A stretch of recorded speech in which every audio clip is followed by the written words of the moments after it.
civil rights and equality across all racial, gender, ethnic, and socioeconomic groups.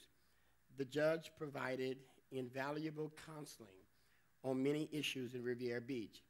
He was so diplomatic at expressing his opinions. One could often leave a conversation with Judge Edward Rogers believing that his ideas were really your own.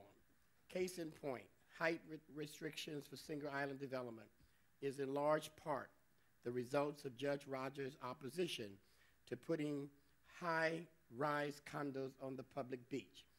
Judge Edward Rogers was also a strong supporter of renaming O'Dixie in honor of the 44th President, President Barack Obama Highway. And whereas over the years, Judge Edward Rogers was a close confidant to this mayor and a good friend to Councilwoman Lynn Hubbard, their relationships were resonant and emotional during the swearing-in ceremonies that the judge performed for each after their 26th election. And I was honored to be sworn in along with Councilwoman Hubbard by Judge Rogers. Yes, Judge Rogers was revered as an icon by many people in this state, but to the city and to the citizens of Riviera Beach, Florida, as well, the Honorable Judge Edward Rogers will always be our local legend and hero. And I am assured and thankful for his endearment, his everything that he did for our city with the drug program, the court. I'm sure in his spirit he would be well pleased to know that on December the 13th at 10 a.m., we're having a special job fair only for ex-felons and those lives have been wrecked by drugs and alcohol who deserves a second chance and a job. Whereas, and now therefore, be it resolved that I, Bishop Thomas A. Masters, Mayor of the city of Riviera Beach, Florida, by the power vested in me by the residents of this great city, I do hereby proclaim to our residents, on behalf of our residents, resolve employee number 5379 and proclaim the week of October 22nd to October 28th, commencing in 2019, in perpetuity as the Honorable Judge Edward Rogers Week in the city of Riviera Beach, Florida, to reflect and remember the life and legacy of an accomplished public servant, our beloved Judge Edward Rogers. An original of this memorial proclamation shall be placed in the hands of the Rogers family, and an original will be placed by the city clerk in the official records of the city of Riviera Beach, Florida. In witness whereof I have hereunto set my hand and caused the official seal of the city of Riviera Beach, Florida, to be affixed on this 27th day of October, 2000 AD. And I would like to ask at this time, those of you who personally knew Judge Rogers, would you please stand? Attested to your standing, I, Bishop Thomas A. Masters, have signed this proclamation as mayor of the city, signed by Claudine L. Anthony, CMC City Clerk. Thank you. Let's give a hand, please, in honor of Judge Rogers.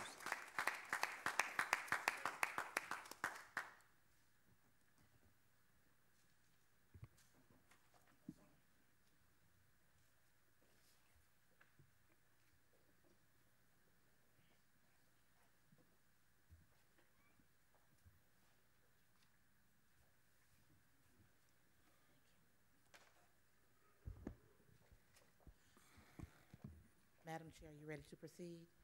Please. We're now on to item number 15A, a resolution of the City Council of the City of Riviera Beach, Palm Beach County, Florida, authorizing the purchase of electronic equipment from VSA to upgrade RBTV broadcast of live meetings utilizing closed caption standards to fully comply with the American with Disabilities Act and Federal Communications Commission regulations, authorizing the transfer of $42,000 from general fund contingency to the General Administration Operating Supplies General Account Number 1012102552000 for same and provide an effective date. Is there a motion? So moved. Second. It's been moved and properly second. Madam Manager? Madam Chair, this item is to address needed equipment for RBTV 18, so we will be in compliance with the ADA ADA Act.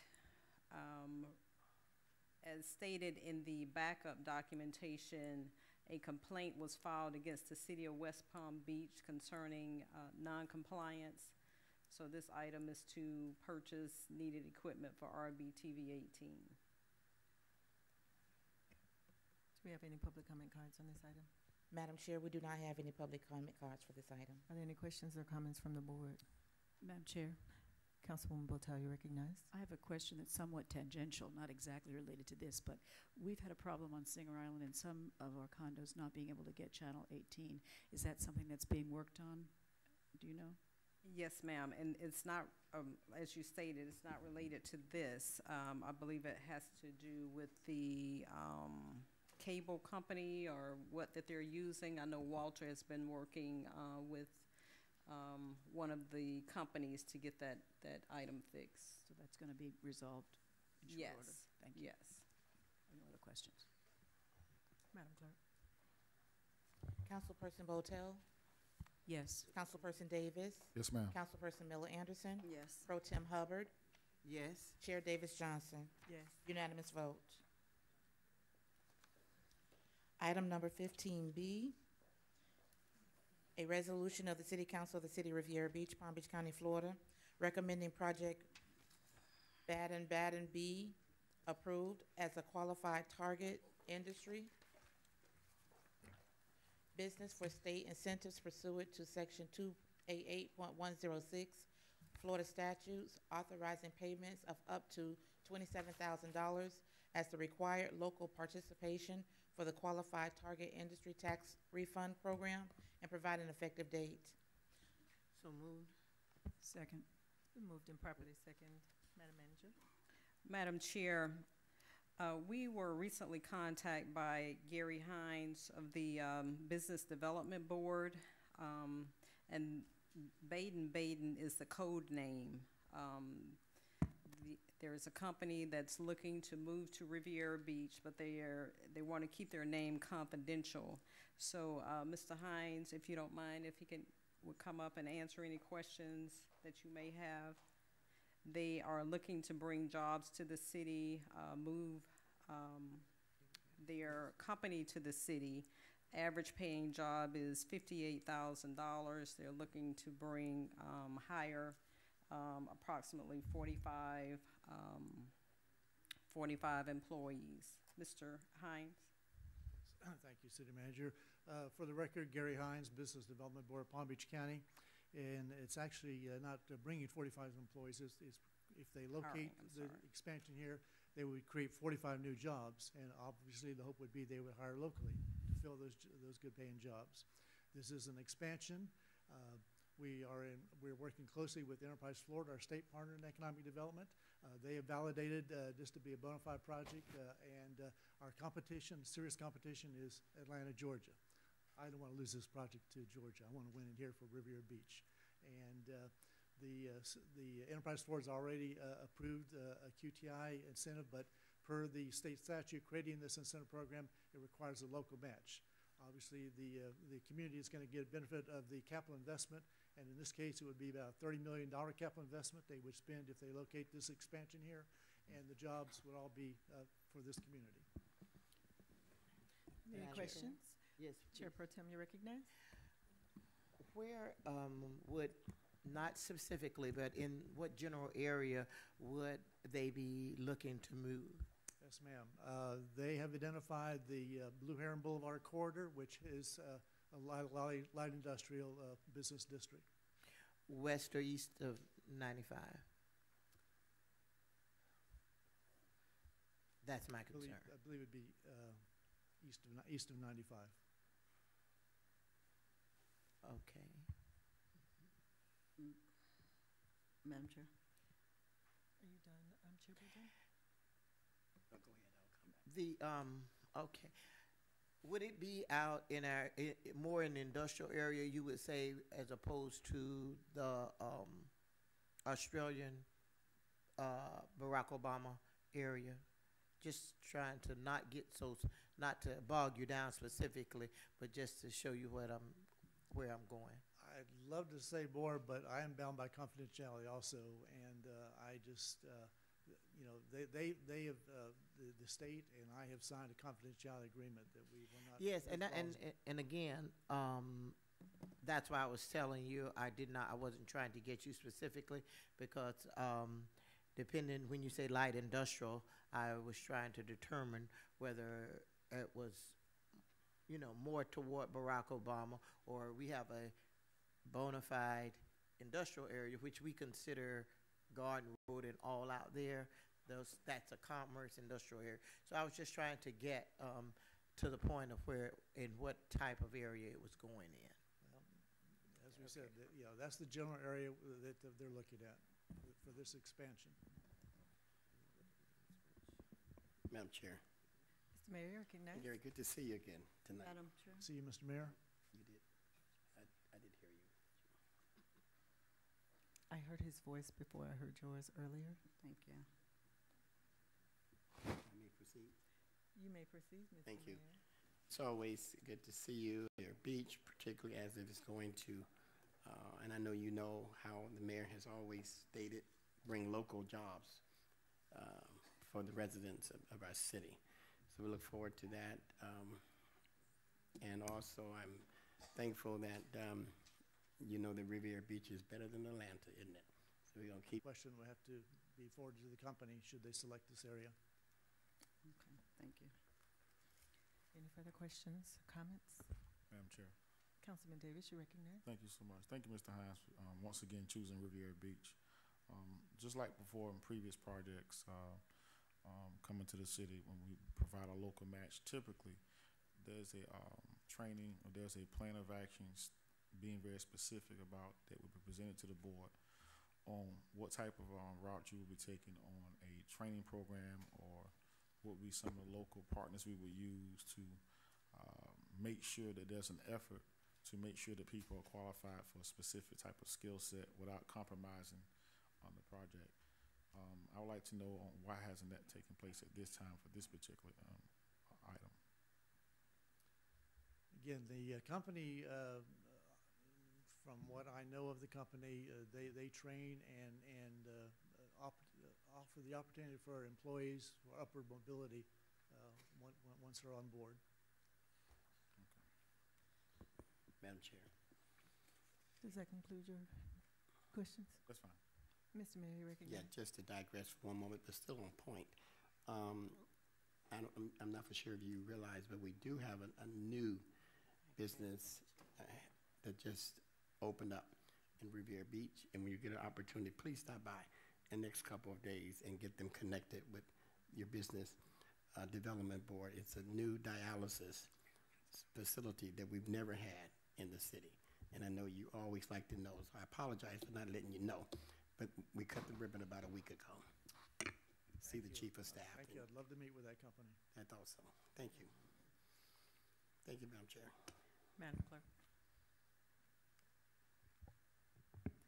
Councilperson Davis.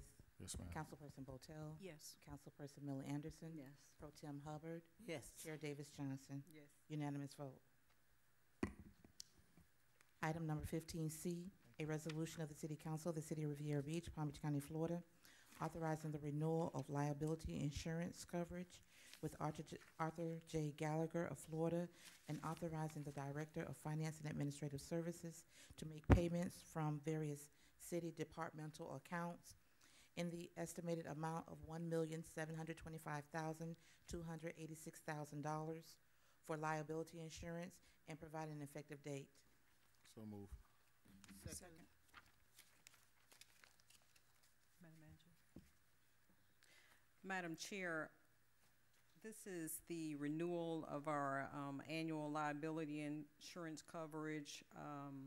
As you note, I think last couple of years, we moved the date from October 1st to December 15th to get out of not having the renewal during hurricane season.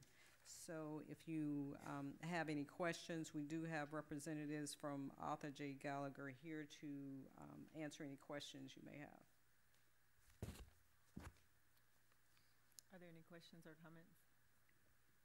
I do have a question, please. The various accounts that are spoken of, what are those various accounts?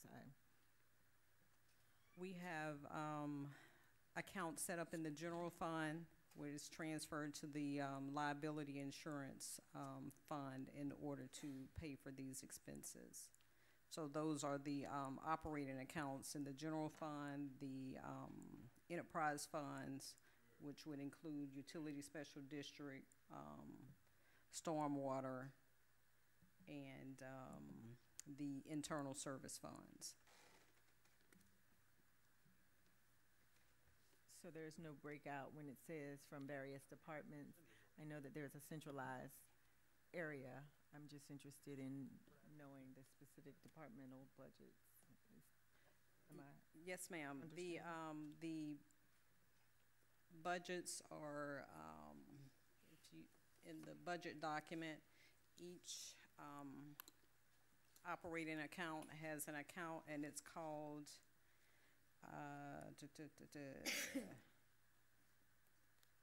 liability insurance. I would For have to go back to example, the document to identify those departmental lines. yes, if you'd like, I can send you the details. I would, please. Okay. Thank you. Were there any public comment cards? No, Madam Chair, there are no public comment cards for this item. Please proceed. Councilperson Davis, Yes, ma'am. Councilperson Botel, Yes. Councilperson Miller Anderson, Yes. Pro Tem Hubbard, Yes. Chair Davis Johnson. Yes. Unanimous vote. Item 15D, Mayor's request to reappoint Ms. Gladys Darville to serve on the General Employees Pension Board with City Council approval. So moved. Second. It's been moved and properly second. Any public comment card on it? No public comment cards on this item, Madam Chair. Comment from the council? None. Madam Clerk? Councilperson Botel, Yes. Councilperson Davis, Yes, ma'am. Councilperson Miller Anderson, Yes. Pro Tem Hubbard, Yes. Chair Davis Johnson. Yes. Unanimous vote.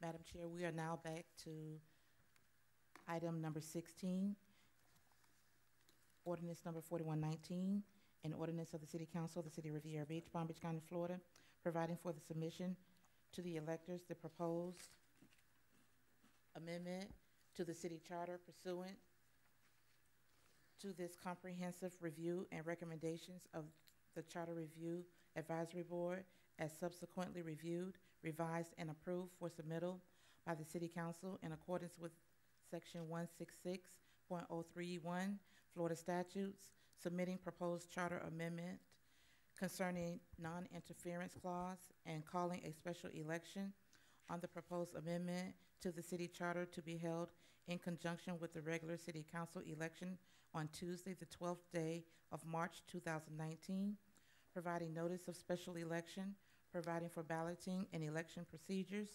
providing for inclusion in the charter, providing for severability, conflicts, and providing an effective date.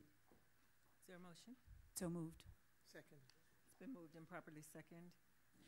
Madam Chair, we do have public comment cards on item number 16.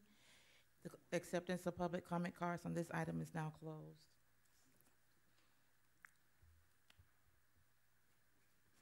Edwin Ferguson.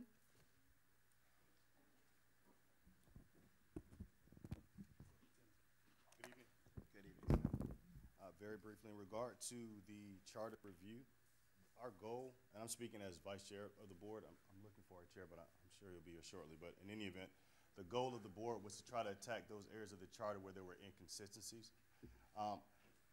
In speaking with you all, we had a workshop, I guess would have been back in August now, or September, October. Time is flying for me. October.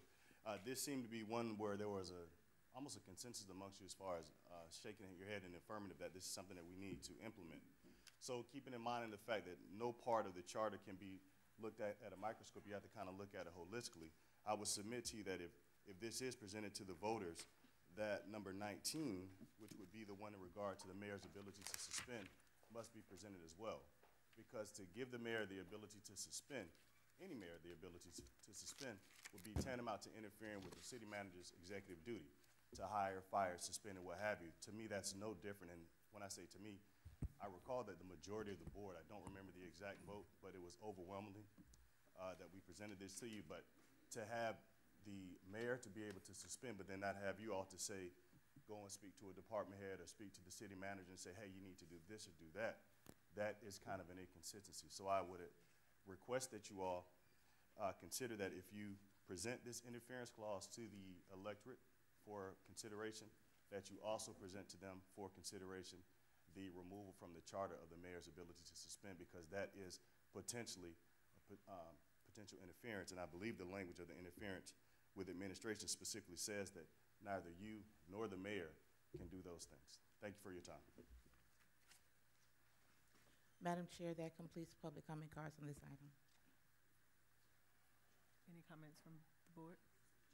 Yes, Madam Chair. Mr. Mayor, you recognize? Yes, I'm glad the attorney is coming. I was going to ask him. Is that your understanding? No, Mr. Mayor, I do I not didn't think agree so. with the Vice Chairman's assessment. If I may, I'd like David Walton, on behalf of the Charter Review Advisory Board, special counsel to that board, would you like me to address the revision to the non-interference clause that was made as directed at the November 28th meeting? Briefly, sir. Excuse me? Briefly, I'll make sir. it very briefly. Basically, on page 2 of the ordinance, I've added a few sentences to the non-interference text. One addition says that this provision shall not prohibit advising appropriate city personnel of the need for assistance with city-assigned computers or equipment. Another addition was to clarify that in the sentence that says it is the express intent of this charter provision that recommendations for improvement in city government operations by individual council members or the mayor be made solely to and through the city manager, along with recommendations we added or suggestions. Later on down, we added to the following, where it says the mayor and council members may discuss with the city manager any matter of city business, we added, and may notify the city manager of problems. Finally, we added a last sentence that said, however, a malfeasance shall not be found to exist under this charter provision unless due process, including notice and an opportunity to be heard, is first provided to the alleged violator in accordance with procedures established by city ordinance. I'd be happy to answer any questions at this time. Otherwise, I would request the council to adopt this proposed ordinance on first reading. Thank you. Thank you, sir. Any questions or comments from the board? Madam Clerk? Oh, no, he answered. Basically, I just want to know that you didn't agree with the previous speaker. That's correct. Those are two separate items, I'm and sorry. in accordance with the council direction at the last meeting, each of the 9 charter amendments is separately presented. So your understanding of it is different from what the previous speaker said. Is that Correct, correct? Thank you, correct. sir. Thank you. That was it for me. Madam Chair, thank you. Chair Pro Tem, you recognize? Yes, thank you. One thing I think about the charter, as with our Constitution, it's not supposed to be something that we can willy-nilly change. I think that as this type of government that we have in place, the council members as well as the city manager knows what items have to be brought back to the council.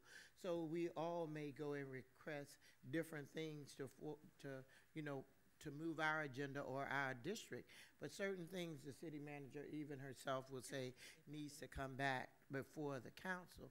I don't think that we should try to put everything into the city's charter. If there's something that we need to deal with up here and on our own separately, or we need to bring out, I think we should. But to take everything and try to put it into the city charter, I don't think that would do us good in the long run. Those are my comments, Madam Chair. Thank you. Any additional comments? Madam Chair. Councilman Davis, you're recognized. I would like to ask the attorney that's just presented before us, and your analysis of how we move forward with this particular item. How many city forms of government are very similar to the way we are structured? City manager form of government still has the mayor with suspension power. Have we done an assessment? Right, that's a separate item, that's not part of this ordinance, that comes later in your agenda. Okay. So I would respectfully request I answer that at that time, because this one, you had me break up the ordinance into 9 separate ordinances, and this first one just deals with the non-interference clause. As far as the suspension power of the mayor, it is unique, but Right. it's been in your charter for a long time. Okay, so when you talk about suspension, non-interference. Right, this is a clause that really, I get what you're saying, but here's what I do believe that the majority of the charter is very tight, the way it's already structured. It's very clear on what people can do when it's about interference and non-interference with the city manager or any department head in the city. As far as adding or deleting anything from it, I think it's very clear to where it's already standing. This is an item that I think to be discussing it, I think it's cool to discuss it, but it's already clear what we can and can't do. So to take this back out, to have the voters vote on something that we are already clear on what we can do, is we need to focus on items that has that gap of confusion about moving forward. Like, for instance, we talked about in the later item, term limits. That's something that we never really discussed. But this, I mean, it's very clear what we can and can't do. There's some things in place that monitors that has controls in that with us. There's outside agencies that's already doing that job. But that's where I stand when it comes to that. It's very clear that we do not need to monitor each other. There are agencies in place to do these things already in place. So, Madam Chair. Madam Chair, I'm sorry. Councilwoman Patel, you're recognized. thank you. Could I please have a reminder for myself and my colleagues about what our decision was the other evening with regard to having conversations about each of these 9 items? I believe we said that we would discuss them that evening and just have a simple yes or no vote for this evening. Is that not what we decided? no. She can reread it from the minutes if you want it. Madam Chair. I think I think in the essence of time, we decided the other evening that we would have our conversations that evening so that this evening we could spend the majority of our time discussing the important topic of hiring a city attorney and move through these quickly so as not to have extensive debate on each topic. Is that not what we decided? No. Well, of course we decided it. However, what we do and what we decide are 2 very different things. Exactly. If they wish to Say that abide again. by the decision, then certainly we will entertain that behavior, but it is difficult to corral individuals and force them to follow the process in which we indicated we would embark upon on this evening. Madam Chair. So you are correct in your comment. However, Madam Chair. Councilman Davis, you're recognized. In the conversation prior to that taking place, there was a motion on the floor to end the meeting with the understanding that we may come back, break this out, with understanding this may take place. But then there was another motion to say, hey, we'll go to it with the intent that we don't spend a lot of time, like what Councilperson Botel is stating in his meeting. I just want to be very specific. I expect very little, if anything, that last meeting, because a lot of those conversations went extremely long. And just for time's sake, I thought I'd pause on some particular items to share my opinion on them to this date. But in the last meeting, said very little about it. But there may be 1 or 2 items that I want to be very clear on the record on how I feel about. I just chose to defer to this meeting because the last meeting got a little long with some of the items in particular. But the intent, you're correct. Thank you, sir. sir. Madam Chair? If I Attorney may, Walpern. just to say that of the 9 charter amendments, this first one was the only one that I made a substantive revision to from the last meeting, except that the other one that has a second version is the term limit one, where an alternate version I have provided to you. We can address that when I get to it, if that helps. Thank you. Thank you, sir. Madam Chair, Mr. Mayor, you recognized? just for the record, I do agree with the 2 previous speakers, Councilwoman Lynn Hubbard and Councilman Terrence Davis. I do agree. Thank you, sir. Thank Madam you. Clerk. Madam Chair, Councilwoman Miller Anderson, you recognized. when we met the last time and spoke about this, I know I recall mentioning about the word recommendation or suggestion, and I see that is still in there. I just want to be clear, and like I did the last meeting, I did certainly agree with the level of city council giving the individual demands of the city manager, but with the wordings of recommendations and suggestions, to me, that does not suggest that we have, as a collective, authority over the city manager.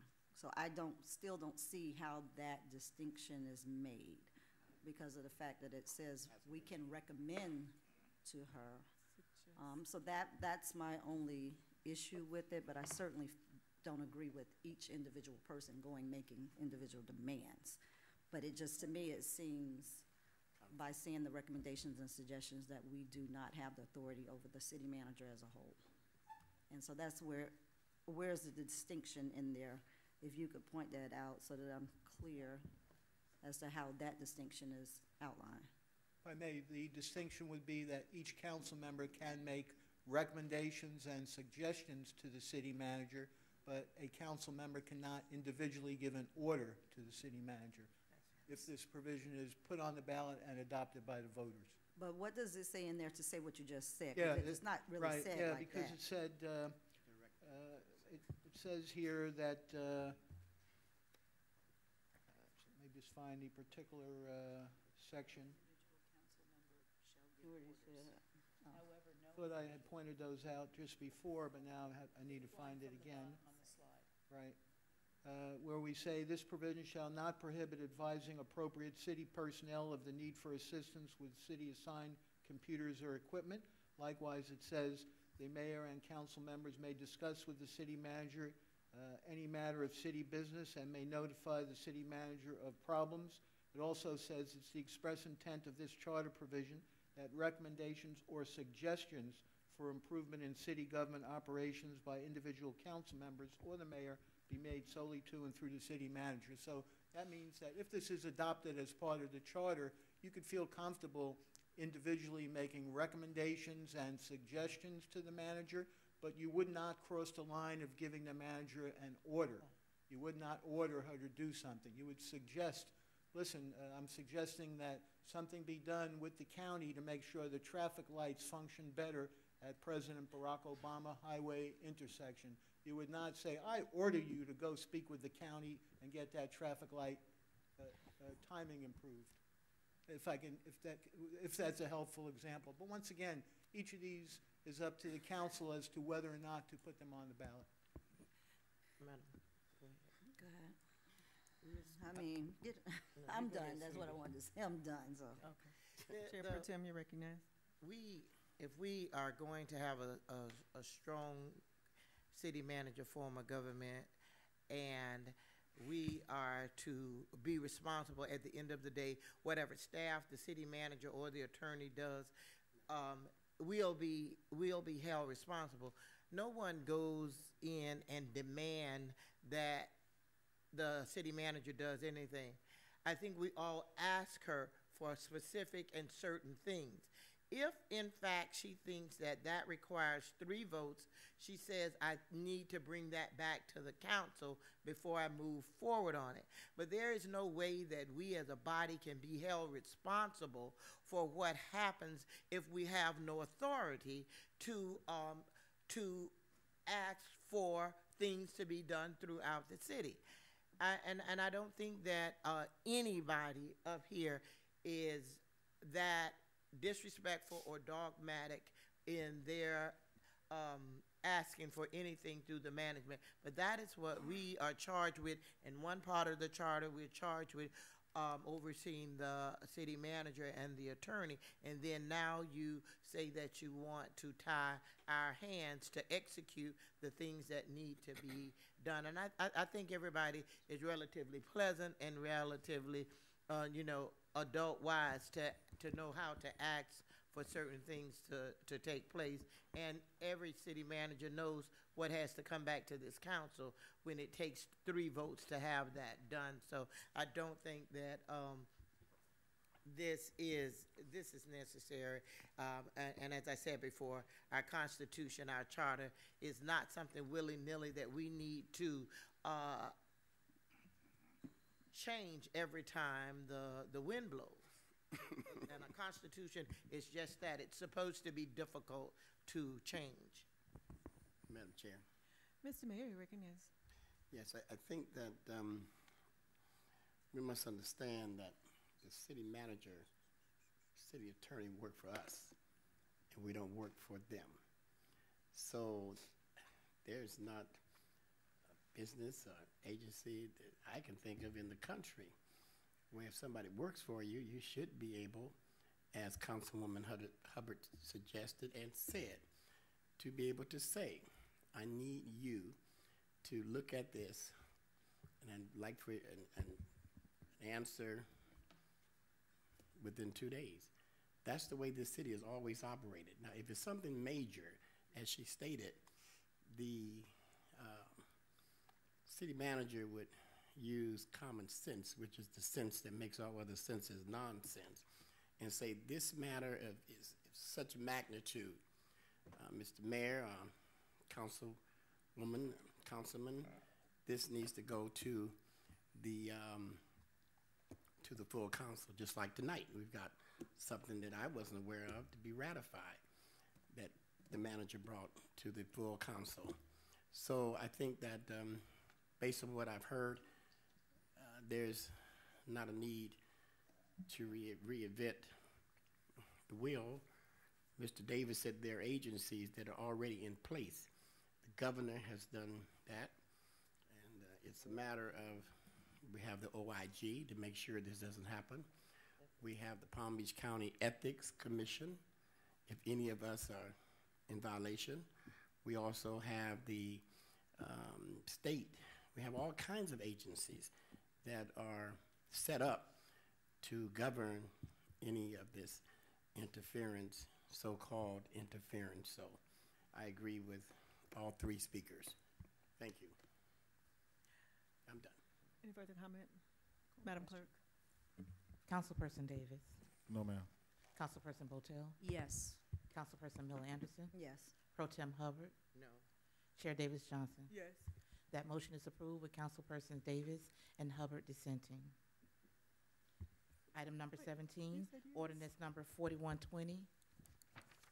An ordinance of the City Council of the City of Riviera Beach, Palm Beach County, Florida, providing for the submission to the electors the proposed amendment to the city charter pursuant to the comprehensive review and recommendations of the Charter Review Advisory Board as subsequently reviewed, revised, and approved for submittal by the City Council in accordance with Section 166.031 Florida statutes, submitting proposed charter amendment concerning term limits and calling a special election on the proposed amendment to the city charter to be held in conjunction with the regular city council election on Tuesday, the 12th day of March, 2019, providing notice of special election, providing for balloting and election procedures, inclusion in the charter, severability, conflicts, and providing an effective date. Is there a motion? So moved. Second. Is there a second? It's been Madam motioned and Chair, we do properly have second. public comment cards on this item. The acceptance of public comment cards for this item is now closed. Madam Manager. Madam Chair, as Attorney Walpan mentioned earlier, I did send you all alternative language relating to this particular item. Attorney Walpan, if you want to speak on it. Thank you, Madam Manager. as an alternative version of this ordinance. This ordinance on the agenda provides a partial retroactive impact, is that if someone has already served 3 terms when this charter amendment is adopted by the voters, they'll only be allowed to serve 1 more term. However, the alternative version that has been provided creates term limits strictly for the future only. It has only a prospective or future aspect if approved by the voters. It doesn't have any retroactive effect. So you all could decide whether to move ahead with the alternative version or the originally presented version at your discretion. Either way, it will be subject to approval of the voters. Is everyone familiar with the alternative language? Yes. Be happy to read the alternative version if desired.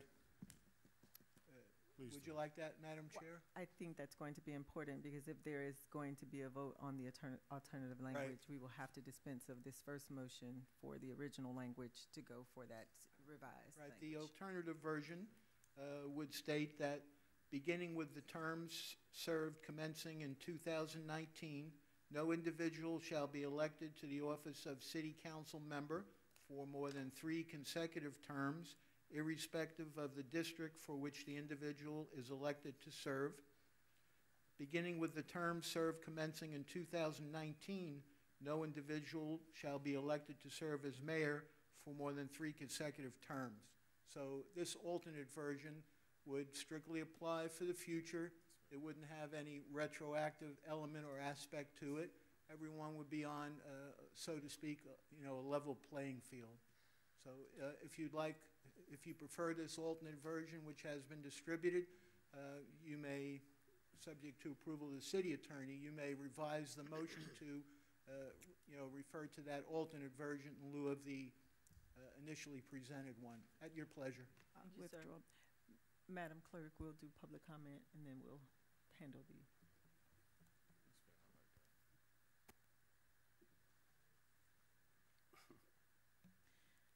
Reverend William Burrs, Horace Towns.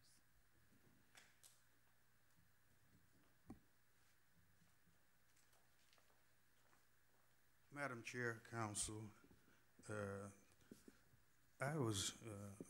good evening. I hope you all had a wonderful Thanksgiving. I didn't know which items to put a number to because I didn't have agenda when we came in. I'm just going through it, so I just put item and item.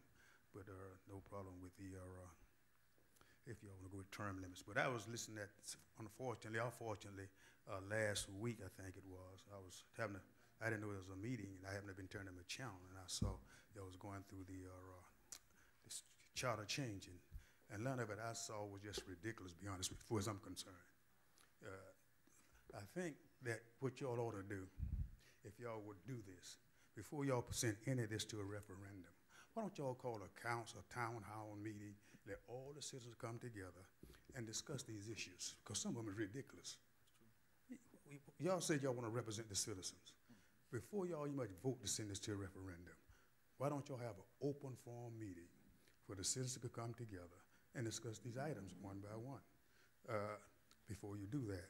Because you represent the citizens. I was looking at one section of it, I think that's 20 I just found out, that a city manager, if you hire one, he could come in and get rid of everybody he like and bring in his own group from wherever.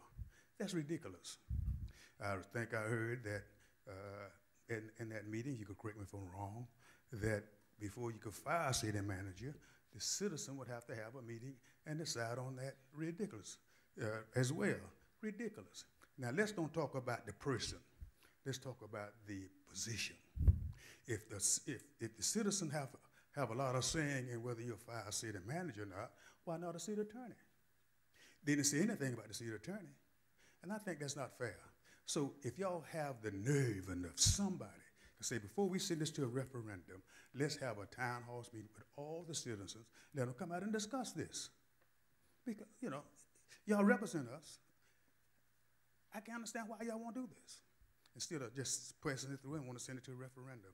And there's a lot of other things on these items that don't make sense, that y'all need to just, I thought that, first of all, when they canceled this charter committee group before, I thought it was over with. until I looked at it on the last week, I think it was, when y'all discussed these items. So is anybody up there willing to have a town hall meeting with the citizen to discuss these issues? Sure. Huh? Sure. Only you. Why don't you call one? Because and the mayor. Why don't y'all do that? Y'all say you represent the citizens.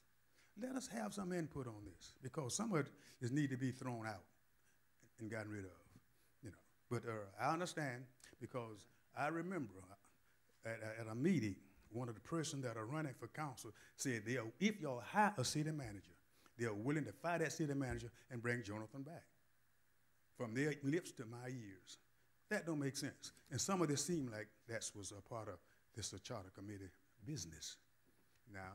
And they're taking all the power from the city council and put it in the hand of a city manager. So if y'all gonna do that, why not? I'm not talking about the city, the person, I'm talking about the position. Do the city turn it the same way, if you're gonna do that, but I don't agree with it. Thank you. But it seems like y'all don't want to even meet with the citizens where you don't have to have no 3 minutes to come and discuss these things. Do it your way, forget about the citizen. That don't make sense. Madam Chair, Mr. Mayor, we I recognize. do agree with the previous speaker to this extent. I do recall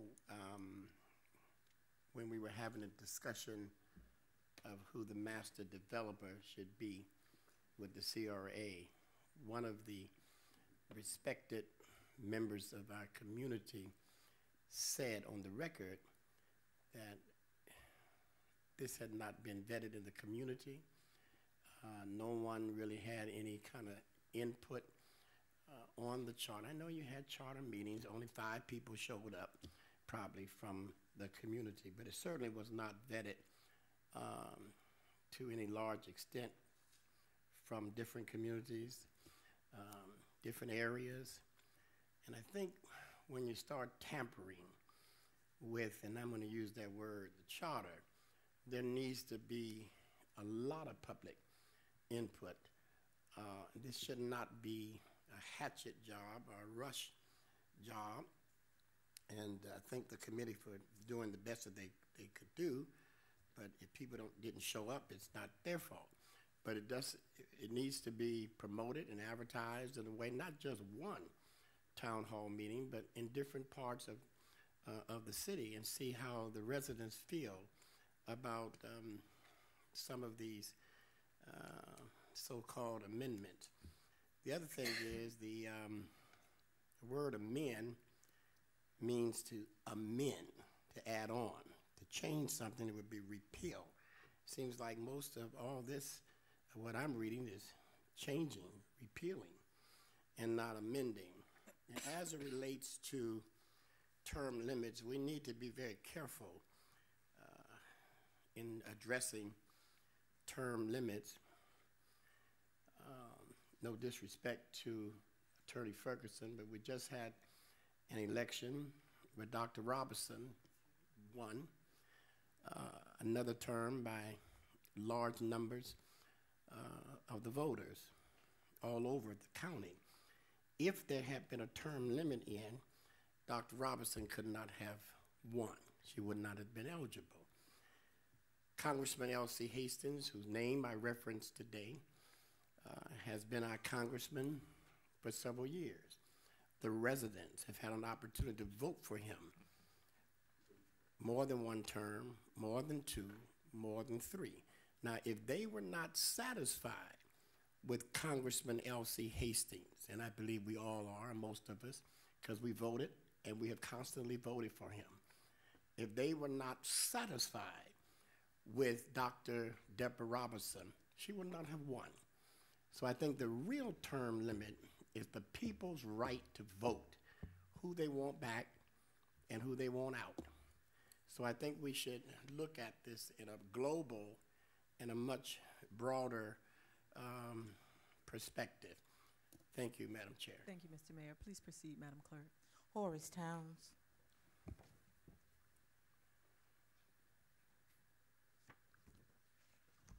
Horace Towns, Riviera Beach. Horace Towns, Riviera Beach. I'm thankful to the board, that the charter board, for all their time that they have invested in some of the changes. I do say tonight humbly with the tradition of this council and many others, each item has been broken down. And we will have conversation. We're probably going to end up here to 11 or 12.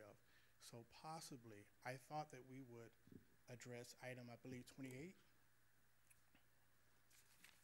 Discussion about the new attorney instead of at the end of the night. No, it's in its proper place. So we're going to do, so that's 12 o'clock. Based on direction by council, that item was placed as it was, but hopefully we will adhere to the rules that we set in place at the last meeting. Okay, I was being hopeful. But I will say, we've had a meeting before about the charter, and it's here tonight. And people of council have had time to go through the charter. And I don't want to think that we're being political by speaking in redundance, but if we can go through that, I would be grateful. Thank you, sir. Madam Chair, that completes public comments on this item. Okay. Any further comment? Madam Clerk? Well, Madam Chair, Yes, Councilwoman. this is the term limits. We were going to rescind if we wanted to do that? Okay. Yes. Madam Chair. I was just directing the clerk to tell us the action that we need to have happen before we move forward. So, Madam Clerk. Madam Chair, the heading for both ordinances is the same. I just need for you all to state which, the change was in the body of the ordinance, but the heading of the ordinance is the same. So the person who made the motion was Councilperson Botel, and the second was made by Councilperson Miller Anderson to amend your motion to state that which verbiage, which the original or the alternate you want accepted. Madam Chair. Councilwoman Botel, you recognize. Thank you. I would like to amend my motion to reflect the change made by the attorney. Second. It's been motioned and properly seconded, Madam Clerk. Councilperson Davis, Yes, ma'am. Councilperson Botel, Yes. Councilperson Miller Anderson, Yes. Pro Tem Hubbard, No. Chair Davis Johnson. Yes. That motion is approved with Councilperson Hubbard dissenting. Item number 18, ordinance number 4121, an ordinance of the City Council of the City of Riviera Beach, Palm Beach County, Florida, providing for the submission to the electors the proposed amendment to the city charter pursuant to the comprehensive review and recommendations of the Charter Review Advisory Board, as subsequently reviewed, revised, and approved for submittal by the City Council in accordance with Section 166.031 Florida statutes, submitting proposed charter amendment concerning eliminating need for second runoff elections, and calling a special election on the proposed amendment to the city charter to be held in conjunction with the regular city council election on Tuesday, the 12th day of March 2019, providing notice of special election, providing for balloting and election procedures, inclusion in the charter, providing for severability, conflicts, and providing for an effective date. So moved. Second. Madam Chair, we do have public comment cards on this item. The acceptance of public comment cards on this item is now closed.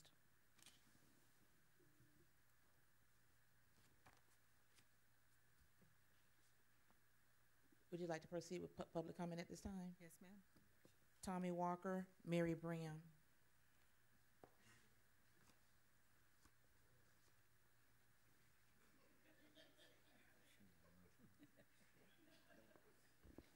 Don't beat him up, Ms. Brown.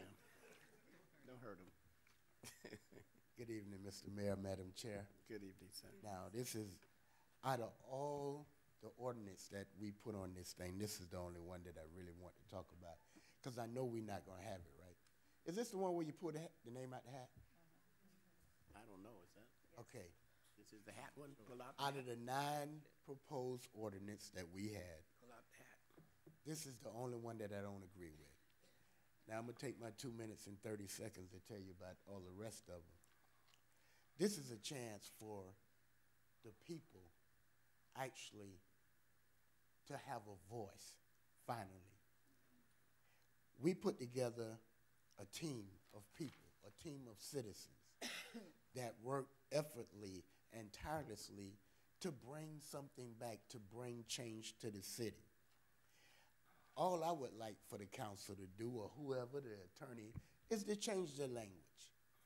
Fix it up, put it on the ballot, and let the people decide on what we need. See, in the year 2019, we gotta have change. It's like the board micromanage everything that's going on in the city.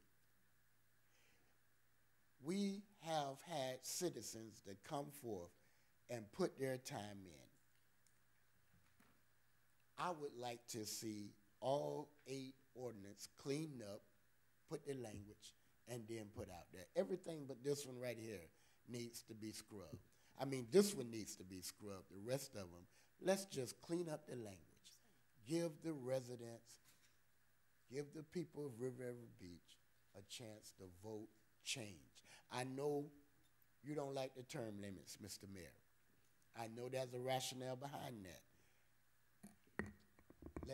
Let it go, Mr. Mayor. Let it go. Let it go to the ballot. If the people want to throw that away, they'll throw it away. Absolutely, that's what they've done several times. Okay. And any other thing that I have a desire to sit on that board, but I do not have a desire to mess with what the Charter Review has done. Let's stop micromanaging this city. If you didn't trust them, you shouldn't have had the board. Please, let's just stop micromanaging everything and let the residents have a voice on this one. Thank you. Mary Brown.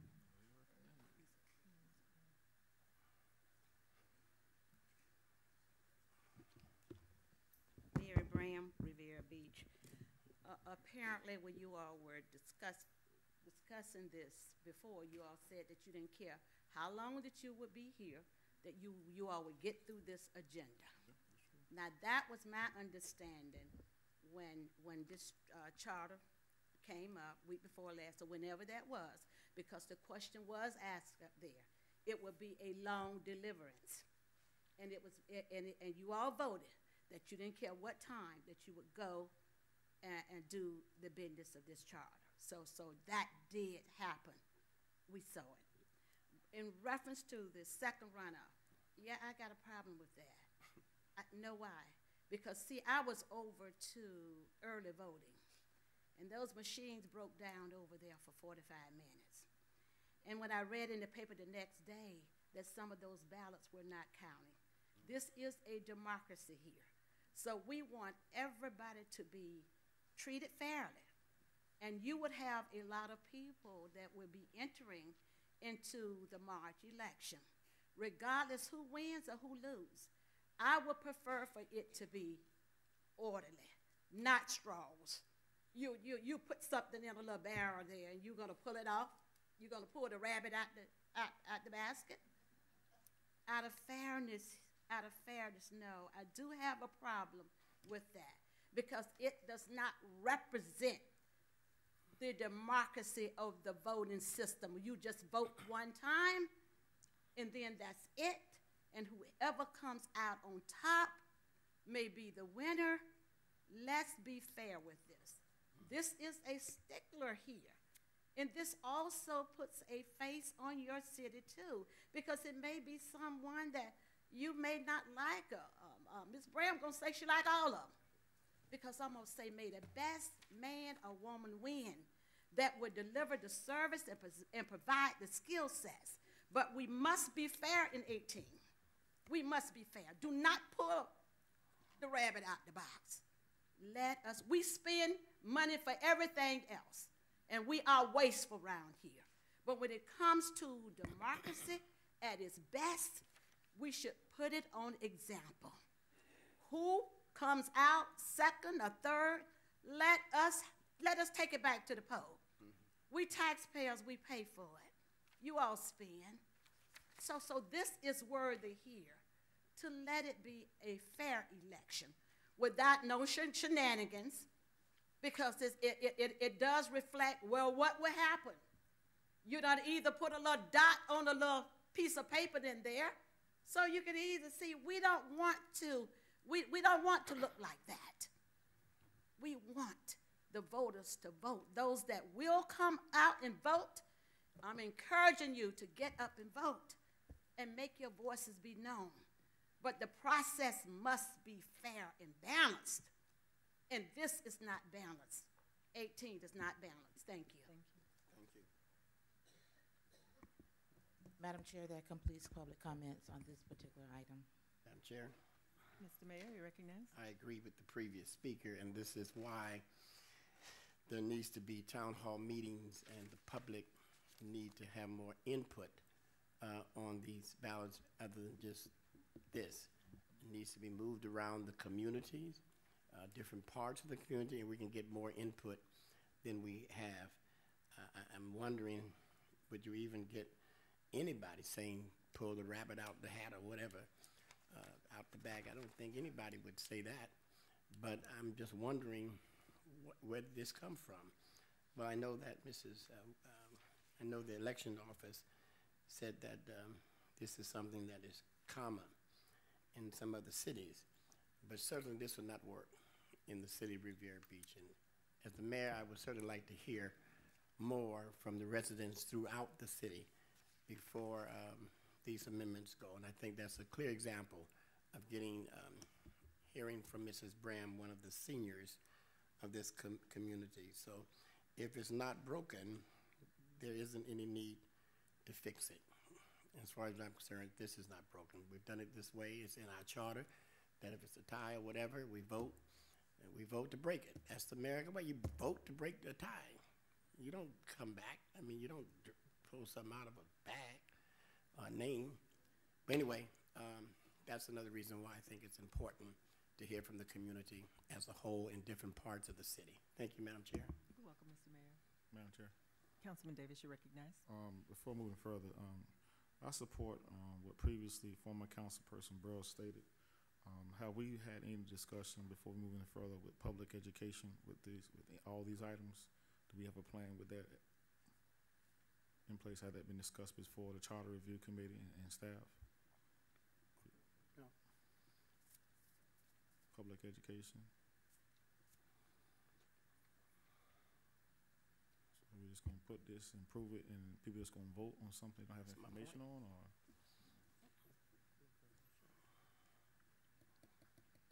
Madam Chair, if I may, Attorney Walpin, you recognize? whatever items you decide to put on the ballot, by adopting them at second reading, you could provide for a public information campaign through the manager's office. The restriction is that a city may spend money to inform voters about charter amendment items, but they may not spend money on advertising and say vote yes or vote no. But they can make, and many cities do make, a public information campaign. Thank you. I appreciate that. The next thing, we just recently came off of a very important election, just like all of them are the same. We had a long recount process, and you really understood how every vote matters, every vote counts. I will not support any language that when the voters have a chance to make a decision one way or the other, from either individual or professional, to serve in this city and represent them. I think a straw does not represent what they stand for. And I do believe that if we have to do another runoff election, it is warranted. If the people are split on what they want, they will continue to hear the issues, and a straw, bad decisions or not properly vetted decisions have serious consequences. And we want to make sure that folks can always say, I voted for that person, I participated in that process, and I know what to do next time. And I just don't want to take that from anyone. Madam Chair. Any additional comments? Councilwoman Botel, you recognize? Just for clarification. So this is not relating to the runoff, the first runoff. This relates to the event of a second runoff. So there's a vote, and two people are tied, and we have a runoff, and they're still tied. And as I understand it, Susan Booker said she would not be in favor of allowing us to have yet a second runoff, which would cost the city $80,000. So it was on the advice of Susan Booker, as I understand it, that the Charter Review Committee recommended that we not have a second runoff. Am I correct? That's correct, to my understanding. Thank you. Madam Chair. Mr. Mayor, you recognize. The $80,000, that could be, first of all, I think that's pretty high. I think it's, I don't want to use the word padded, but I think for the second, you can have two. You can save money by, instead of everyone going to their own individual precincts, you can just have two. And people go one over there, one over here, and that's it, like we do for early voting. That would probably cut it down to 40,000. But either way it goes, the previous speakers are right on point. Our city is better than drawing a name out of a hat, period. This is not a shootout of the old Golden Corral.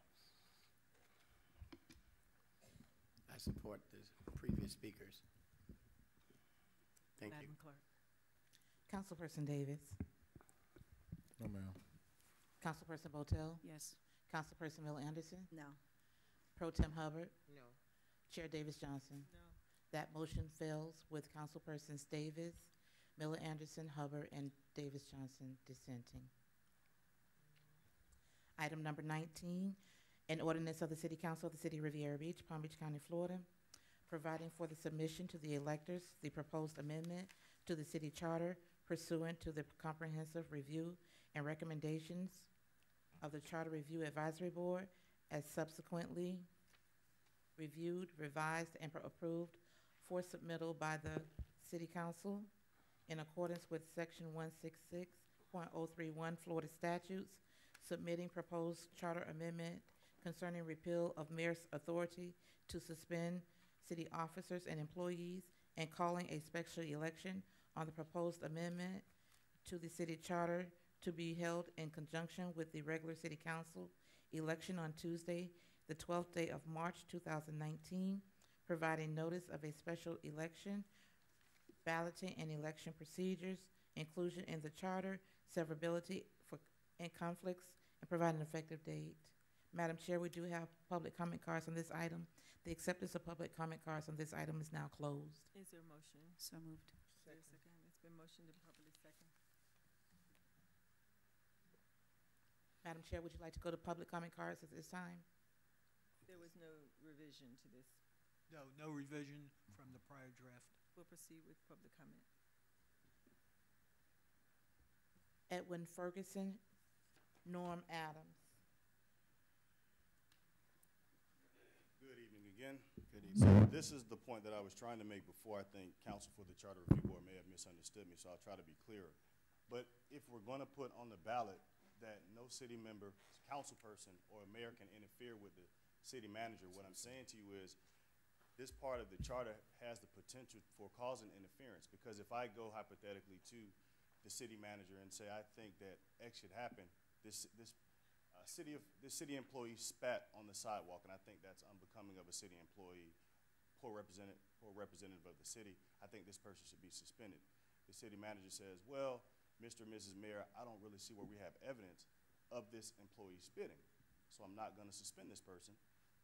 The city mayor can say, well, I'm going to suspend the person. And then what the discussion was during the charter review meeting was, what's the remedy in the event that you all collectively decide that employee X was not performing in an unbecoming manner or a negligent manner? How is that suspension erased from his or her record? Because what happens if they move on to another city? Or whatever the case would be, even here locally, after, in a period of time, 5 years, 10 years, when the persons who voted are no longer in the discussion, and you see where this person has been suspended, or whatever the case may be, there's no remedy there. There was nothing presented to us to indicate that there was some ability to effectively expunge the suspension from the record. So seeing as the city manager is the CEO of the city, would it not be more practical then that that person, she or he, be the only person who can hire, fire, or suspend employees of the city of Riviera Beach? And I will mention that this was also one that I don't believe it, again, was unanimous, but it was overwhelmingly passed by the board to present to you all, and we ask that you allow it to pass on to the electorate for ultimate decision in March.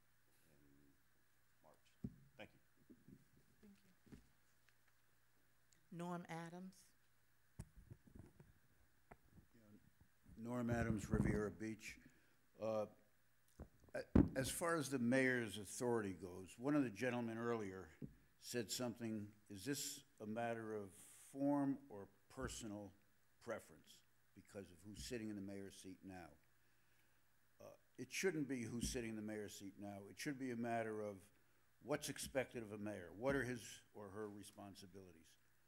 I couldn't figure out what his, or in this case, his responsibilities are. I don't know where they're spelled out. Frankly, if 4 of you were here and 1 is absent and there's a 2-2 tie, he should have the ability to break the tie. He knows more about this city, I would bet, than all 5 of you combined. You guys are part-timers.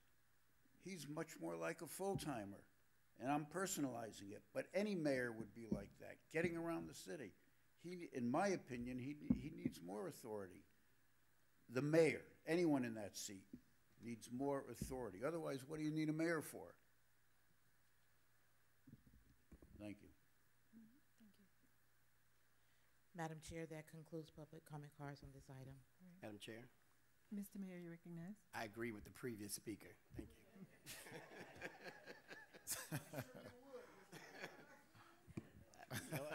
Got to do something. Madam Chair. Councilman Davis, you recognize? Thank you so much. Back to what Attorney Ferguson had discussed about the first item we approved. That's why I didn't support the first item, because it made this point, you know, we talking about interference. But one of the concerns I've had with the mayor's suspension power, and it's just a concern, not I agree or disagree, is that what kind of process we have in place before suspension occurs.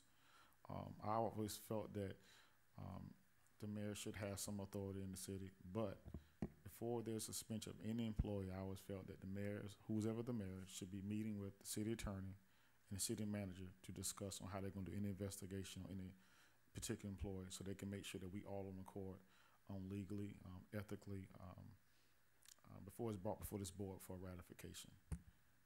I would like to see this particular item go back and discuss at the Charter Review Committee to talk about extending the process to support the suspension power by making sure that, and it's just a note, city attorney, city manager, the mayor, and even human resources at the table discussed all the policies and procedures that are already in place to see what's warranted and what's not.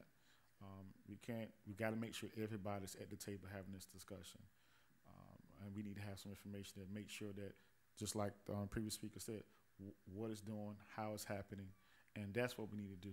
This includes some language that says, hey, Mayor, these are the individuals, the professionals that you need to sit down and discuss to make sure that we all are protected before it comes before this board. That's all. Madam Chair. Chair Pro Tem, you recognize? The mere fact that any suspension has to come to this board for ratification takes care of that.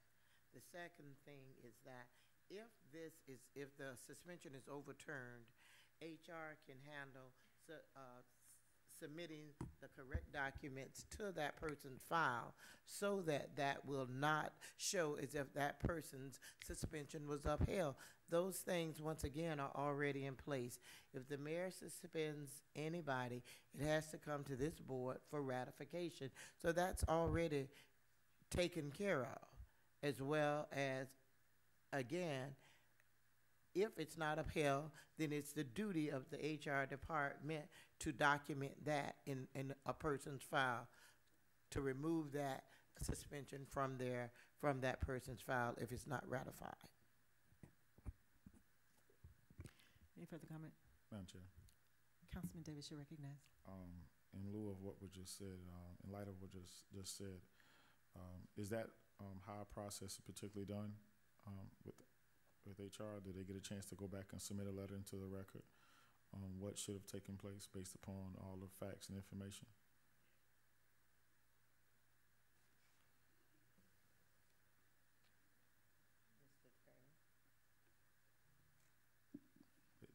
Ms. Irvin is coming out. I do not know how that is handled in-house. What is required is that when the mayor acts and exercises the power of suspension, he's required to, in writing, give his justification therefor. Once presented to the city council, you either support it or you don't support it. That official action is part of the record. I don't know if there's any policy or directive in place that says to HR what to do after the council makes a decision. But it would be very easy to direct them to do that. And it may have been done, I just don't know.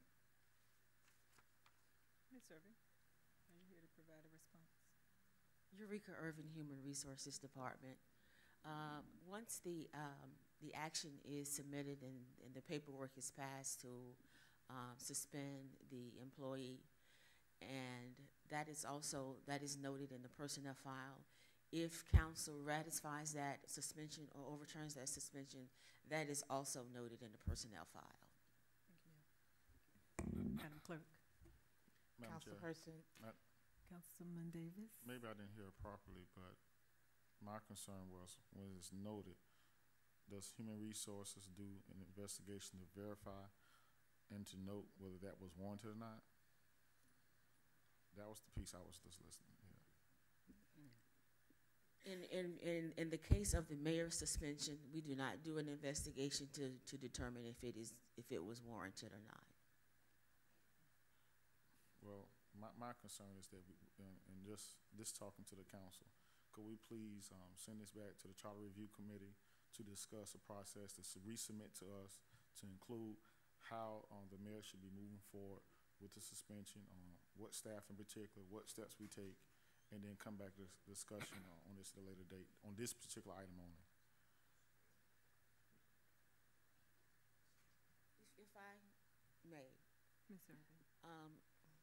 In the case of where the mayor provides a suspension to a department head, when the suspension comes back to you all make the determination if the suspension is justified or not by affirming his suspension or overturning the suspension. No, but Madam Chair. Mr. Davis, you recognize. And we agreed to that, but Madam Vice Chair stated that HR can go back and note that based upon all the facts that it wasn't warranted or not. And that was the answer. That's what I'm trying to get to addressing that issue. Because right now, we don't have nothing in place. Someone can be suspended for something by not violating any policy or procedure, but how do we protect the employee? And how do we keep the morale in this process in this city by someone getting suspended for something they didn't necessarily do or proven to do, he or she, whoever that individual may be. And that's why I say that we need to send this back to, consider sending this back to the Charter Review Committee to have those discussions on, like I said before, the mayor sitting down with Human Resources, city attorney, city manager, and those few departments to discuss, okay, how are we going to move forward, what policies we're discussing in this action that's been taking place, and what did they do to violate the policies, and what could have been corrected, and how do we move forward with the action plan. There's none of that taking place right now. There's a suspension. It's brought before the board. There's some information. There's no one from a legal perspective, from HR perspective, to say whether or not we need more information. Everyone just kind of sit back quietly, just waiting to see what's going to happen. And then you have an employee either that get warranted on the suspension or he or she don't. And I think it's only fair to protect all the employees on how, including the mayor, on how he or she is positioned with that action that's moving forward. And that's why I say not necessarily eliminate the item, but send it back to the committee to discuss how they may want to do a recommendation back to this board at a later date. Madam Chair. Mr. Mayor, you recognize. Mr. Attorney, when the mayor, wherever the mayor may be, suspends a department head or employee, that employee has a right to come before the council and state their case. Is that true? It is true. Okay. And after hearing the facts, as the employee states their facts, the mayor states his facts, and then the jury, for lack of a better word, makes a decision one way or the other. Now, this was put in the charter to have a balance, a check and balance, not, this is not a managerial decision. It's not anyone's decision. It is the mayor's decision to make a decision to have a check on the manager. The manager may decide, for example, we have a situation right now that's going on for months, and no action has been taken. The mayor is prepared to take action. Now, my point is, that's government. That's good government when you have a check and a balance, and then the council can override the mayor's independent decision. Is that correct? That's correct. I call for the previous question. Madam Chair, Councilman Davis, you're recognized. in support of the decision of the office of the mayor, since we're gonna, I would like to ask the mayor, could you kind of take us through the process on how you typically do an investigation? So I'm asked to be voted on this because my question is, who's the mayor's discussing the legalities of the issues? Who's he's running the information by with the policy? So that, because the checks and balances out there, I can support just not putting this item on the ballot if that's in place already. And I'm just trying to get where he's going with this. Well, but if it's not there, then I have to put it on the ballot. But other than that, I can knock it off if it's very clear on how these transactions and the process move forward. That's all I want to hear. I think it depends on who the mayor is, council.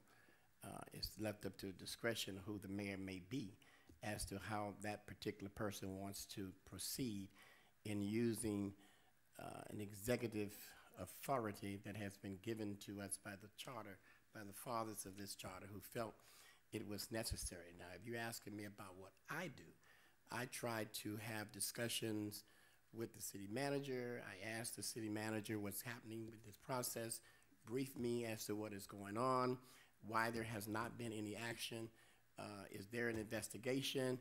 I ask questions, and once those questions are answered, and if I feel that there still needs to be in a suspension, I will act, as I'm prepared to do in the morning.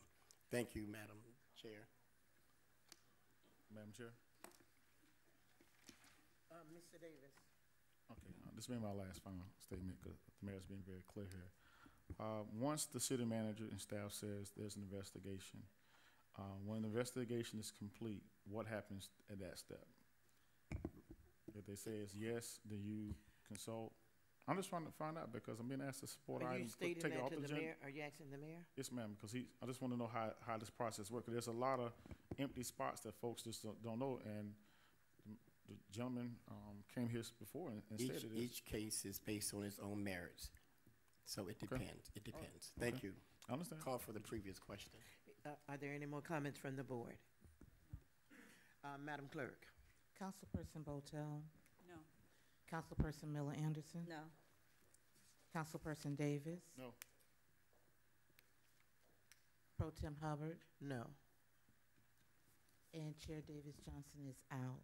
That motion fails with Councilpersons Botel, Miller Anderson, Davis, and Hubbard dissenting, with Councilperson Davis Johnson out. Madam Clerk, Yes, ma'am. I'd like to take this opportunity to let Ms. Darville know that her, excuse me? Okay. Tanya went to, I was about to state that, to notify Ms. Darville that her item was moved up, but I think the chairwoman took care of that. Madam Chair, the time is now 7:45.